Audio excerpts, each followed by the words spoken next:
Ik somologiste tokiri oti agathos alleluia. Otis ton neona to eleos aftu alleluia. Excuse me, brother. Are you a Muslim? Yes, of course. Can I ask you a question about a hadith? A simple question. I'm not that familiar with the hadith, sorry. Sahih al-Bukhari. Okay. It's a simple question. Okay. So, in Sahih al-Bukhari, number 7, we read this, right? Heraclius remarked that the sovereignty of the Arabs had appeared, and Heraclius then wrote a letter to his friend in Rome who was as good as Heraclius in knowledge. Heraclius then left for Homs, the town in Syria, and stayed there till he received a reply of his letter from his friend who agreed with him in his opinion about the emergence of the prophet and the fact that he was a prophet. So here's my question. How could anyone connected to the hadith have gained access to this private letter? I'm not sure, to be honest. Is it likely that someone could have gained access to the private correspondence of the leader of their enemies? I'm not sure because I'm not an expert on it. Use your reasoning, use your logic. This is a private letter between the Roman emperor and his friend back in Rome. They're writing to one another at a time when the Romans were in control of their territory. Okay. So before the Battle of Yarmouk, right? Okay. And yet the hadith is saying that that they have access to this private correspondence between Heraclius and his friend. Who has the access to it? Yeah, exactly. Who has the access to it? Yeah. Yeah. I'm saying to you, no one could have had the access to it. Because when you look at the Isnad chain, and when you do look into their biographies, the first one of the chain was a child. The others, they weren't involved in the Roman court. Okay. And so this story is fictitious. It's a lie, in other words, it's a forgery. It might be so. Right, now what's the implications of having a forgery in Sahih al-Bukhari? What are the implications of that? Something went wrong. But it does have bigger implications, doesn't it? Because you use Sahih al-Bukhari and you use the hadiths to interpret the Quran. I cannot respond to you because I'm not an expert on it, so... I mean, everyone's going to say that, but... Yeah, but I have to read it. I have to read more too, so I can respond to you. Right, so hypothetically, I know you can't respond, Okay. but you can do a hypothetical experiment. That you can do. Okay. So let's imagine that you go away and do the research, Yeah. and you find out that I'm right. That actually, this hadith is a forgery. Okay. Considering the science of hadith, and the fact that this has been declared by Muslim scholars for 1400 years to be reliable, trustworthy hadith. What is that saying about the failure of the science of hadith? If there's like one failure, it doesn't mean that everything he fails on. All the hadith he wrote. But the science... There's one thing failure, it's not mean that everything is false. Right, but what it does mean, I agree. It doesn't mean that because one thing failed, that therefore everything failed. Yeah. But if one thing failed, it means that anyone in that Isnad chain connected to that failed hadith can no longer be trusted with certainty for any hadith that they are involved in. Yeah. Yeah. Secondly, it means that the science of hadith has failed and that you can't be certain where it has failed and where it hasn't failed. Only on one hadith you're talking about. Yeah, I'm giving one example. There's other examples. I'm giving one example. My point to you is that if it failed in one place, then you don't know where else it has failed. Yes, of course. And so the whole corpus becomes questionable. Yes, of course. Right. Yeah. So then the hadith itself, Sahih al-Bukhari itself, can no longer be graded as Sahih. It's like for my knowledge is that not all of the hadith are like all of them are like 100% correct. Yeah. some of them we have like 100% correct, some of them might be and might not. So we as a Muslim, we do not take all of them Yeah. as an example of correct hadith. Right. Yeah. But what do you call those hadith that you don't trust? I'm not sure how to say it in English. Da'if. Da'if, yeah. Yeah, you can speak Arabic. Yeah, okay, Right? da'if. So when you find a hadith that you don't trust, you call it da'if, don't you? Yeah, What do you call it when you find a hadith that you can trust? Sahih. Sahih. Yeah. This is from Sahih. This is Sahih Bukhari, not Da'if Bukhari. What's the number of the hadith? Sahih Bukhari number 7. Thank you. والله أنا ما فهمته بس أيوة طبعا. Christian. علم الكتاب. إيش هو الحديث اللي قاله؟ Nasari. What's the hadith? What? What's the hadith? Hadith number 7. Yeah, what's Sahih Bukhari number 7. You can find it on sunnah.com.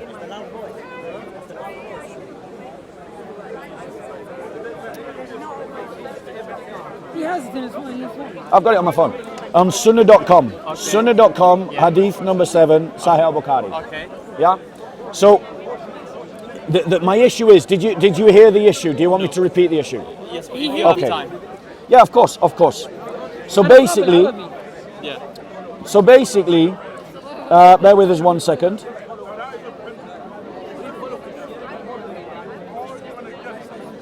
Right. So I'm going to read the relevant part, okay? Okay. After hearing that Heraclius remarked that the sovereignty of the Arabs had appeared, Heraclius then wrote a letter to his friend in Rome, who was as good as Heraclius in knowledge.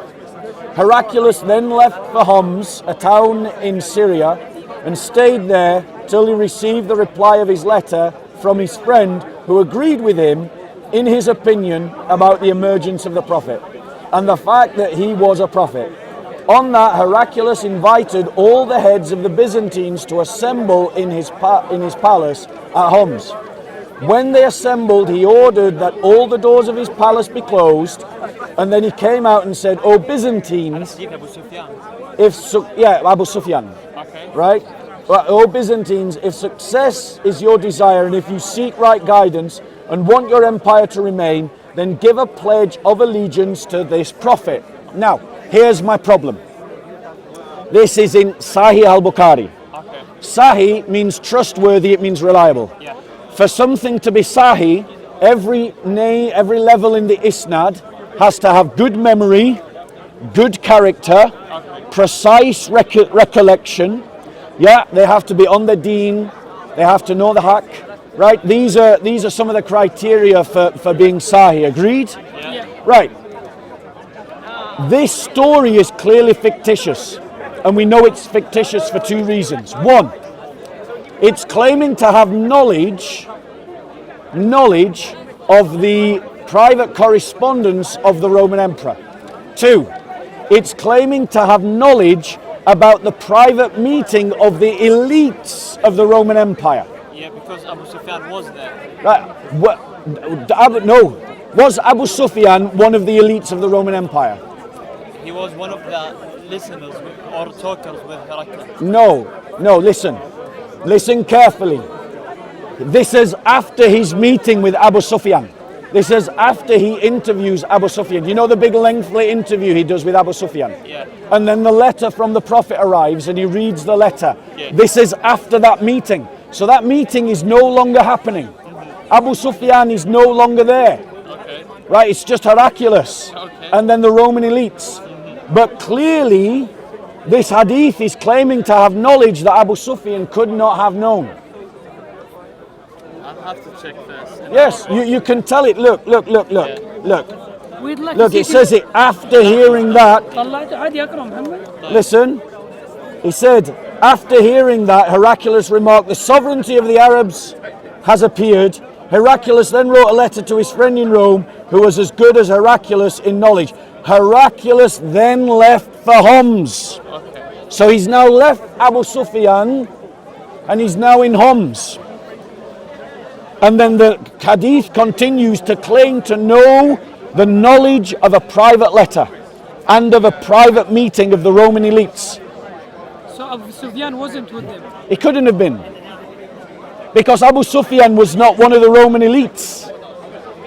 But it says here that وسار هرقل إلى حمص فلم يرمي بيتكلم على ابو سفيان ايش؟ حتى أتاه بيتكلم عليه بس قول لي حديث ايوه عن ايش؟ عن ابو سفيان وين؟ لما وراه صور الأنبياء آدم مين ورا مين؟ وعيسى مين ورا؟ هرقل حق مين؟ هرقل ورا أبو سفيان ايوه ما درسنا ذا الشيء إلا قبل ما اخذنا ورا صورة الانبياء وين كان في كاميرا ايام زمان لا آدم سأل الله إنه ياخذ صور الأنبياء ايوه اول مرة اسمع ذا الحديث عيسى وموسى ايوه خط الحديث But that's slightly getting off the topic. We're not talking about that. We're talking about this hadith. Yes. And in this hadith, we've got Heraclius. طب ايش المشكلة؟ We've got Heraclius. No need to be offensive, Mushrikin. No. ايش ايش؟ She's asking what's the problem. The, the, the, the, She wants to the, make sure. the problem is that the hadith contains a lie. And it is الحديث a كذب يقول حديث صحيح البخاري اللي هو Sahih موجود في Bukhari الصحيح. contains a forgery. It contains a lie. Can I ask you a question? Yeah, go for it. Is that the first time you talk about this hadith, about this matter with us, or? Did Well, you it's talk the first about- time I've talked to you about Yeah, it. But the other people, what do they respond about that one? They usually run away. No, that's impossible. That's true. Ali Dawa runs away. Green Lantern runs away. Muhammad Hijab runs away. Shamsi runs away. Mansoor runs away. Hashim runs away. نكفر يعني؟ لا لا ايش يبغى ايش هو يبغى؟ يبغانا نكفر يعني. The point is that what I'm trying to get you to see. Here's why this is important. If Sahih al-Bukhari contains a forgery and a lie, but yet it wasn't picked up by Bukhari, Imam Bukhari, when he didn't realize that it was a lie, it means that other lies could have got into Bukhari. And you use Bukhari to understand the Quran. So if you're using a book that's full of forgeries and you don't know which are the forgeries and which are the real, it means that you could be disobeying Allah without meaning to. Abu Sufyan was first a businessman and a man of wealth. So there is many ways that he could get this knowledge. It could be from one of the people on this meeting or any other way. Right. It's not impossible. This is a claim, but it is I'm unlikely. trying to say one of the things that could happen. This is a claim, but it is unlikely. And the reason why it's unlikely is because what happened. Here's why we know. Do you believe the first half of the hadith? I don't believe any part of this hadith. Any part? Any part of this. The entire hadith is a forgery and a lie. As Abu Sufyan didn't mean correctly. No, Abu Sufyan never met. The whole hadith is just propaganda. But okay. Because when think about it. Sufyan had really, I think, at least once a year he went to Sham or to the Levant. Yeah, that's what you believe. Yeah. But that's this. That's like an okay thing. He's just a This- businessman doing business. This hadith is a. Let me explain why this is a lie. I'll show it to you why it's a lie. Firstly, the first reason is access to private knowledge. The second reason is this secret meeting. But what's important about this meeting? Listen carefully, right? On that, Heraclius invited all the heads of the Byzantines to assemble. He ordered that all the doors of his palace be closed. So this is a secret meeting amongst the elites. So Abu Sufyan would not be there. Then it goes on like this. Then he came out and said, "O Byzantines, if success is your desire, and if you seek guidance and you want your empire to remain, then give a pledge of allegiance to this prophet." In other words, this hadith is saying that Heraclius wanted to become Muslim. Well, it's not Right. the only one. The king of Habasha also What? became Muslim. One second. Because I'm not talking about the king of Habasha. I'm talking about the emperor of Rome. Right? On hearing the views of Heraclius, the people ran towards the gates of the palace like onagers who found the doors closed. Heraclius realized their hatred towards Islam. And when he lost the hope of them embracing Islam, he ordered that they should be brought back in audience. Now let me explain something that you don't understand, right? As a Roman, as a historian. If a Roman emperor had given one of his rivals an excuse to topple him as Roman emperor, they would have killed him and they would have replaced him. By this point, the Roman Empire had just fought a war against the Persians, a crusade. to bring back the true cross. Okay. So they'd fought against the Zoroastrians as Christians, and Heraclius had led that war. That's like Umar and Abu Bakr, after fighting jihad for Muhammad, suddenly go, I don't feel like being Muslim anymore. I want to become a Christian. It doesn't make any sense.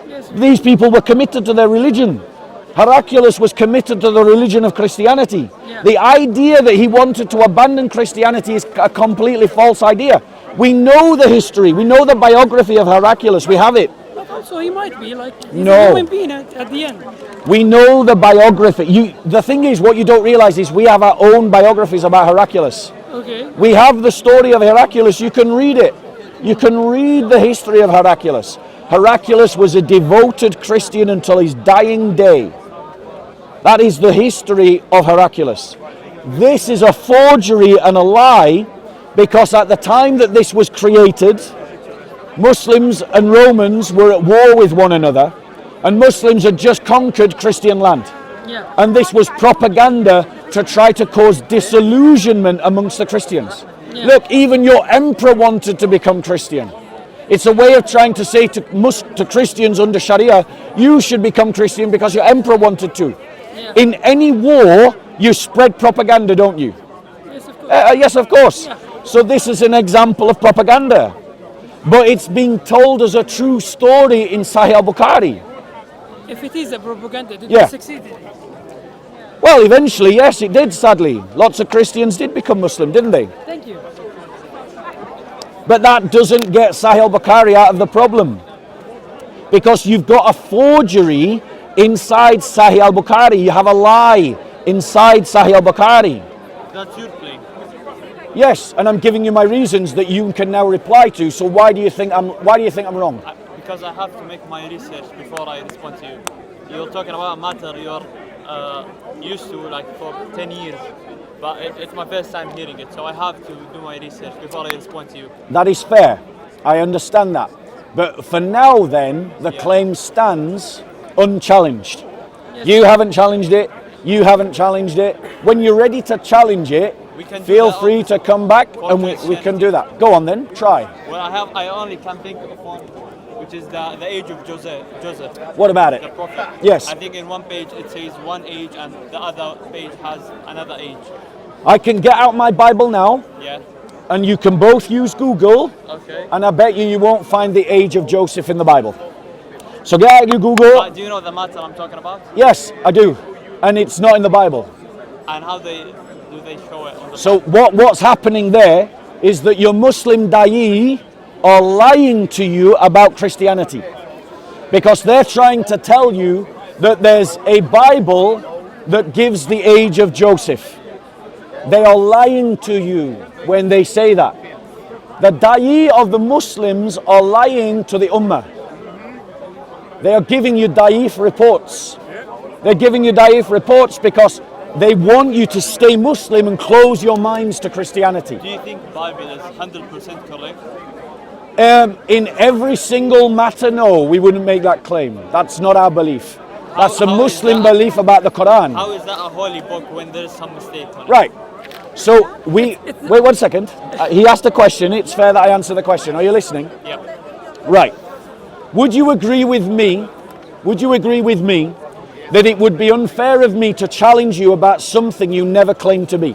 If I said to you, you're not the best footballer in the world, Yeah. what would you say in reply to that? I never say that. Exactly. So if the Bible never claimed to be perfect in every regard, do you agree that it would be unfair to say, well, it's got some things wrong, so therefore it's not perfect? Would you agree? Yeah. Right, But- now, but- one second. okay. Does the Quran make the claim that it is without error? Exactly. Yeah. So if I was to find an error in the Quran, would that disprove the Quran? Of course. Yeah. Right. Yeah.